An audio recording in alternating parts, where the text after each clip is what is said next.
మనమంతా కూడా దూరదృష్టితో 2047కి ఏం చేస్తా చెప్తూ ఇప్పుడు ఎక్కడా ఇగ్నోర్ చేయడానికి వీల్లేదు. అందుకే మీరు చూస్తే అధ్యక్ష, నేను ఇంత మునిపే చెప్పాను, ఏదైతే పెన్షన్లు ఇచ్చాం, పీడిఎస్ ని స్ట్రీమ్ లైన్ చేస్తున్నాం. మొన్న కూడా మేము డిస్కస్ చేసాం మనోహర్ గారితో, మినిస్టర్ గారితో. నేను చెప్పాను, ఈ రోజు ఏదైతే మనం పండించే ధాన్యం మన ప్రజలు ఆ రైస్ తినే పరిస్థితులు లేరు, మేలు వెరైటీ వేయించాలి. అవసరమైతే మిల్లెట్స్ కూడా డిస్ట్రిబ్యూషన్ చేసే పరిస్థితి రావాలి. ప్రత్యామ్నాయ మార్గాలు ఏమున్నాయో అవన్నీ పెట్టమని చెప్పి కూడా వర్కౌట్ చేస్తున్నాం. ఇంకొక పక్క ఫుడ్ సెక్యూరిటీకి ఎక్కువ ప్రాధాన్యత ఇస్తాం. రెండోది ఇప్పుడే చెప్పాను, దీపం చేశాం. ఇది కాకుండా దేశ ఇంత మునుపు నేను చెప్పినట్టు ఇవన్నీ కూడా ఏవి ఉన్నాయో ఆ స్కీమ్స్ అన్ని తీసుకొని ఇక్కడికి వచ్చినప్పుడు స్వర్ణాంధ్రప్రదేశ్ కు ఒక 10 ప్రిన్సిపల్స్ తీసుకున్నాం అధ్యక్ష.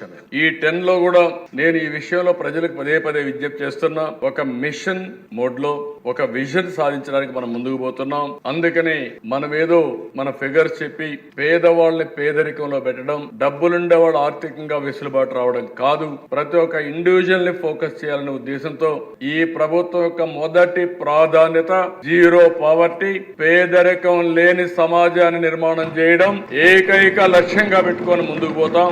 అందుకనే మీరు చూస్తే అధ్యక్ష, ఈ రోజు ఏ పని చేసినా మనం దీంట్లోనే ముందుకు పోయే పరిస్థితికి వచ్చాం. ఇటీవల బీసీలకైతే స్వర్ణకారుల కార్పొరేషన్ ఏర్పాటు చేస్తూ సంక్షేమ కార్యక్రమాలు ఇవ్వడమే కాకుండా ఇంకొక పక్క 896 కోట్ల రూపాయలు నిధులు రిలీజ్ చేశాం. మత్స్యకారుల్ని దెబ్బతీసే 217 జీవోను రద్దు చేశాం. ఇంకొక పక్కన 34% రిజర్వేషన్ మళ్లీ తీసుకురావడానికి ఏమేం చేయాలో ఒక సబ్ కమిటీ వేసి స్థానిక సంస్థల్లో రిజర్వేషన్లు తీసుకురావడానికి మళ్లీ వర్కౌట్ చేస్తున్నాం. ఇది కాకుండా చట్టసభల్లో 33% రిజర్వేషన్లకి ప్రభుత్వం కట్టుబడి ఉన్నాం. ఈ అసెంబ్లీలో తీర్మానం చేసి ఢిల్లీకి పంపించాం. ఇది కాకుండా మీరు చూస్తే అధ్యక్ష, ఆర్థికంగా పైకి తీసుకురావడానికి గీత కార్మికులకు 10%, మద్యం షాపుల్లో రిజర్వేషన్లు పెట్టాం. వడ్డెర కులస్తులకి క్వారీల్లో 10% రిజర్వేషన్లు పెట్టి వాళ్ళకు ఆర్థిక వెసులుబాటు ఇస్తాం. చేనేత కార్మికులకు జీఎస్టీ ఎత్తేసాం.